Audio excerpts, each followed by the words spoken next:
Now, this was about 30 years ago, but I'm still going to change his name to Willie. Willie was an interesting fella. He used to come to church. Every Sunday, he was without fail right there in the pews. He was without fail at meetings. He was without fail at Sunday school. He never missed. He was always there. Come good weather, bad weather, good times, bad times. I think the only time during my time of the pastor in that particular church that he wasn't there was when he was sick. And there weren't many of them, as he used to often say, and I kind of adopted this for my own family, especially my granddad. He used to say that when a bug bit him, the bug died, and that tended to be very true about him. He was always there. And one day I preached a message, and it was during Lent, and I preached on Jesus hanging on the cross, dying for the sins of the world, and he's hanging there, and he looks down, Jesus looks down, and he sees those who have put him there. The Sanhedrin members, essentially, the high priest. And he says, Father, forgive them, for they don't know what they're doing. After the service was over and I was in the back and people were leaving, he comes up to me, Willie comes up, and Willie would often give me interesting commentary on the sermon. So I was wondering what I would get from Willie. He was a no-nonsense kind of guy. He comes up to me, he takes my hand, he says, well, preacher, he loved to call me that, preacher, I want you to know that right there is where I differ with the Bible. I said, what? He says, yeah, what is this business about forgiving them? They knew what they were doing when they put him up there. Wow. And that attitude was present and extended to all of this. When I preached on this passage, preacher, what do you mean? Forgive. What do you mean? Love your enemies. That's got to be impossible for us to do. And I understand what he's saying, because this is one of those passages that just kind of makes you squirm. Really, Jesus? Love your enemies? Do good and lend, expecting nothing in return? We don't do that. And that's what Jesus said. This is one of those passages that is both wonderful on one hand and difficult on the other. Wonderful on the one hand, and one of those that, quite frankly, sometimes I wish Jesus hadn't said it, because it places an obligation on me to behave differently, to act differently, to live my life differently, to approach others differently. Love your enemies. Do good to those who hate you. Bless those who curse you. Pray for those who abuse you. Really, Jesus? Really? Really? Surely you can't be serious? He was. It's how he lived his life. If anyone strikes you on the cheek, offer the other also. And from anyone who takes away your coat, do not withhold even your shirt. Come on, Jesus. Pretty quickly you're going to run out of cheeks and shirts if you keep doing that. When I was a kid and I first heard this passage read in church, I thought that cheeks were that. That's what Mom used to call them. And so I, turn the other cheek, turn the other cheek. You eventually run out of cheeks, right? We got these two, but then you're done. Give to everyone who begs from you. And by the way, that everyone there is not qualified. In other words, everyone means everyone. Uh-oh. Give to everyone who begs from you. And if anyone takes away your goods, do not ask for them again. Do not do to others as you would have them do to you. Well, let's take the first part of that first. Give to everyone who begs from you. Just like with the cheeks and just like the shirt, we're going to run out. Right? And that last line, do to others as you would have them do to you. The world teaches a slightly different one. Do to others before they do to you. Well, not Jesus. Do to others as you would have them do to you.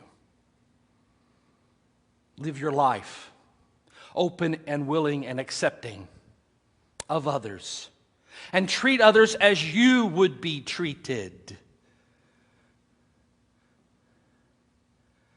That's a powerful calling.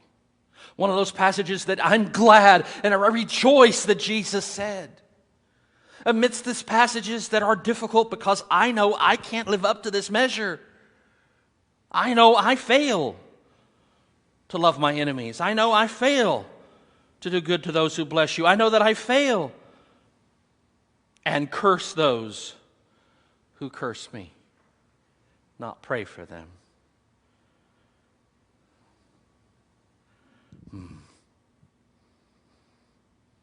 And if this is not hard enough, Jesus keeps going. If you love those who love you, what credit is that to you? Even the sinners love those who love them. If you do good to those who have done good to you, what credit is that for you? Even sinners do the same. If you lend to those from whom you hope to receive, what credit is that to you? Even sinners lend to sinners and receive as much again. Oh, come on, you mean I can't get brownie points for doing good things for and loving those who love me? That's easy. No, it's not. During Lent, we're going to talk about sin and the nature of sin and how sin functions and the reality of who is a sinner. But here, it's pretty clear that when Jesus talks about sinners, he's talking about all of us. Sure. It's nothing to love those who love you. It's nothing to give to those who give to you. It's nothing to give expecting to receive again as much again back. Big deal. But love your enemies. Do good and lend, expecting nothing in return. Your reward will be great, and you will be children of the Most High. For God is kind to the ungrateful and the wicked. Be merciful, just as your Father is merciful. Love your enemies. Do good and lend, expecting nothing in return. A tall order, but a calling that we are called to live. Forgiving others, praying for your enemies, praying for those who abuse you.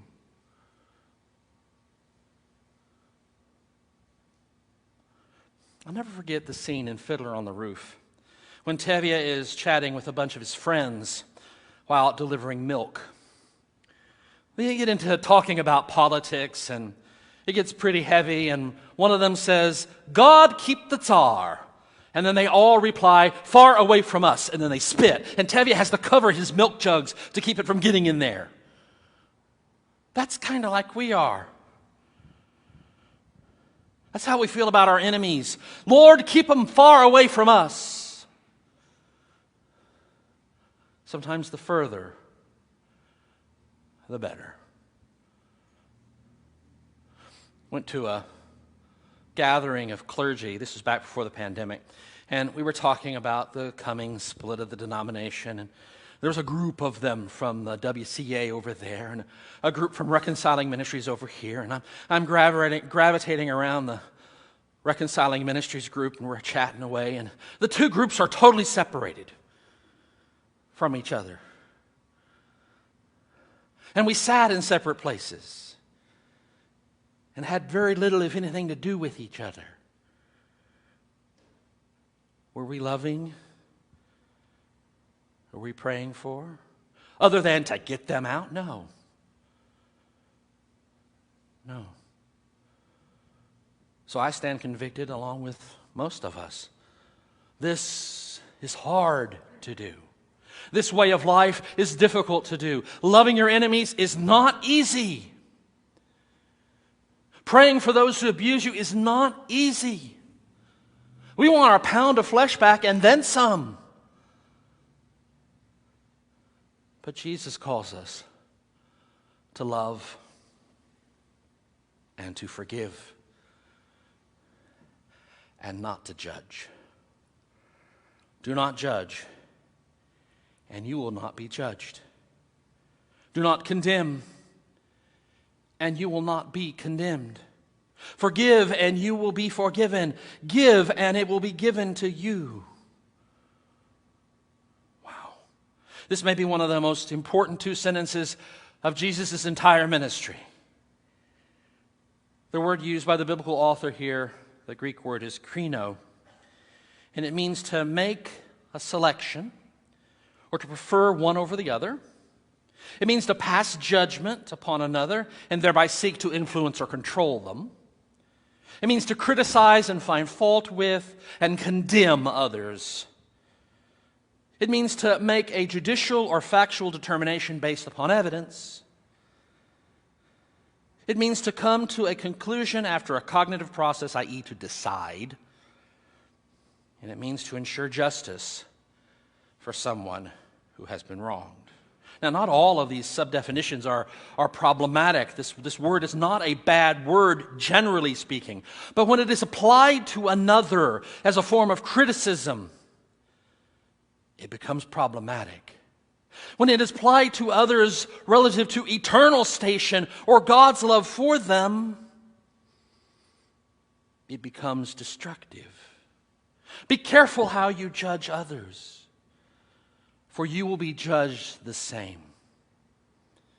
And if you judge others critically, mean-spiritedly, unfairly, unjustly, you will be judged the same. That is essentially what Jesus is saying here. Jesus is reminding us that we are called, because we have been forgiven of so much, we are called to forgive others. We're called to follow Jesus' own example from the cross. Father, forgive them, for they don't know what they're doing. And even if they did, forgive them anyway. This is a collection of sayings of Jesus that actually I am very relieved and happy that Jesus spoke. Because in them he reminds us that the life of a Christian, a life of a disciple of Jesus Christ, is a life that is supposed to be oriented towards sharing and giving, loving and accepting, forgiving and accepting forgiveness, not judging, not excluding, not determining the fitness of others for eternity,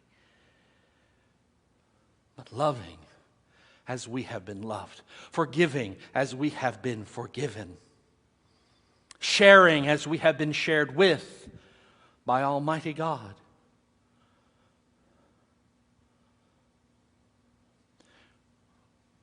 We as people fail God repeatedly. We as people fail each other repeatedly. And yet we are called, as we have been forgiven by God, we are called to forgive others. Is it easy? No, it's not. But it's our calling as the people, as the children of God. It's our calling to give, forgive, love, pray for, and serve without regard to they being enemies or friends.